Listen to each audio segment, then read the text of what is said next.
So look at that. That's Notre Dame, built with Templar money, Knights Templar money, to sacred geometry on a sacred vortex point. Now we'll just cross the English Channel. There's Westminster Cathedral. Could be the same building. Again, built with Templar money in that same period on a great vortex point. And you've got Big Ben to the left there, the famous clock on the Houses of Parliament, and that is a massive obelisk. And the Houses of Parliament, like Congress, are built on a sacred vortex point. The political buildings are actually temples. Interestingly, this is on Notre Dame Cathedral, and these are the gargoyles. Now, when you look at gargoyles, what are they? They are depictions of reptiles, reptilian forms, often with wings. Bizarre and amazing as it may seem, and I'm the first to agree with that, this is how ancient and modern these reptilians are described in ancient texts and by people who've seen them, and again, the Biggest Secret documents this in enormous detail. So on the cathedrals and on the stately homes of the British and European aristocracy, you find these reptiles. You also find them on or around a modern airport, Denver Airport. Why are gargoyles in Denver Airport? A modern airport built controversially and for an enormous amount of money in more recent years. It just so happens that those that research into these things, into the extraterrestrial influence on Earth, have designated that, and has some of the people involved in its construction, as a reptilian base, an Anunnaki base, actually in Colorado. In Dealey Plaza, where they killed Kennedy, one of the buildings of Dealey Plaza has gargoyles all over it. Why? Because this is symbolic of the bloodlines and where the bloodlines actually come from and what they're controlled by. This is a depiction 5,000 years BC in the Ubaid culture, the one that just preceded Sumer in what we now call Iraq, and this was a depiction of one of their gods. And again, the reptilian, lizard-type humanoid figure, ancient and modern, keeps coming up again and again, and you can see it also in the states, in the coats of arms and the family coats of arms of these aristocratic bloodlines in Europe.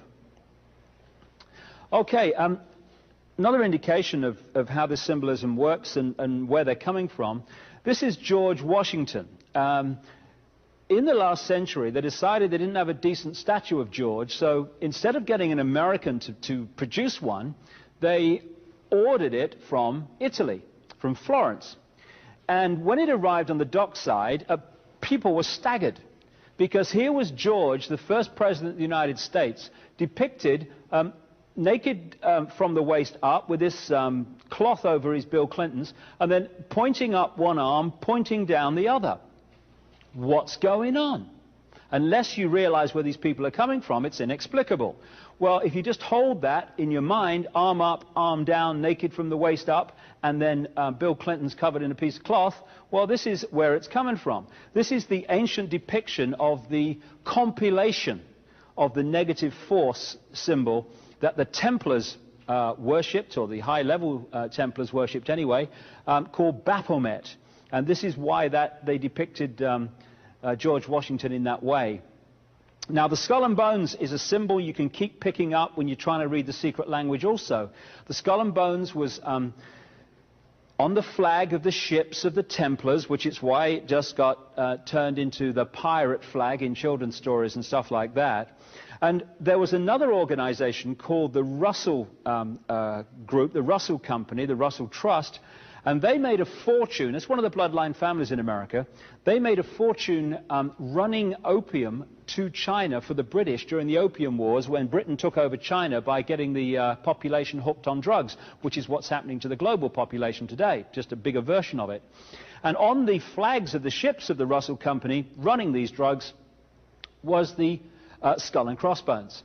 And so it's no surprise that it was the Russell Trust that created one of the most infamous secret societies in America, called the Skull and Bones Society. This is a Freemasonic apron from the last century with the skull and bones on. Why? Because the Freemasons came out of the Templars, and the Templars used the symbol of the skull and bones. In various paintings, not just the one I talked about earlier, the Leonardo da Vinci depiction of the Last Supper, but also in many others, you see the symbolism in the painting. This is one called The Ambassadors, which is in London on display. And at the bottom there, you see a very strange kind of, I don't know what it is. When you say to people, what do you think this is? They go, well, I don't know what that is. It's strange. What is it? What's he doing there? But if you look at it from a particular angle, and it has to be from a particular angle, then you start to see what that is in that painting, and it is a skull. And the skull and the skull and bones is a constant symbol through these thousands of years of this brotherhood. This is a coin from a legal fraternity in America. There's the skull and bones again. There's the owl at the top, Moloch or Molech.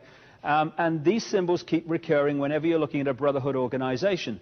And this is the headquarters of the Skull and Bones Society in Connecticut. It's right next to the Yale University campus.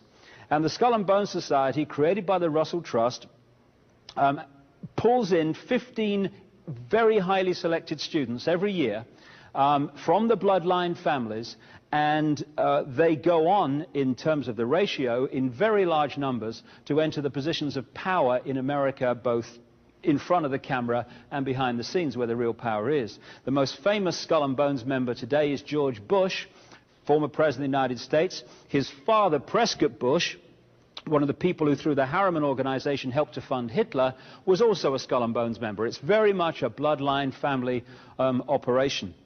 And it's part of a deeply, deeply satanic black magic network right across the world. On the other side of that coin, by the way, just incidentally, you see the scales of justice. The scales of justice, you know that lady who kind of stands there holding the scales on the court buildings of the world and stuff?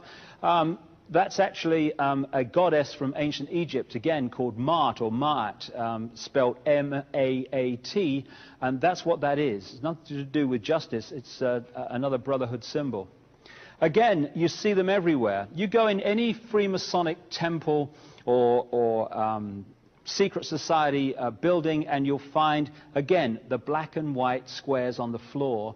And this is not just Freemasonic. Again, you go back into the ancient world, you see the same thing reoccurring. The floor is black and white squares. This is a policeman from England, and I've noticed in America, you see the same thing, the black and white squares on the uniform and what have you. That is to indicate the Freemason secret society, although most policemen don't realize this. Now, this is Westminster Abbey, and the same you'll find in Notre Dame and these other so-called great cathedrals of the world. The floor is black and white squares. Why? Because the same brotherhood that uses this symbolism built the things and controls them to this very day.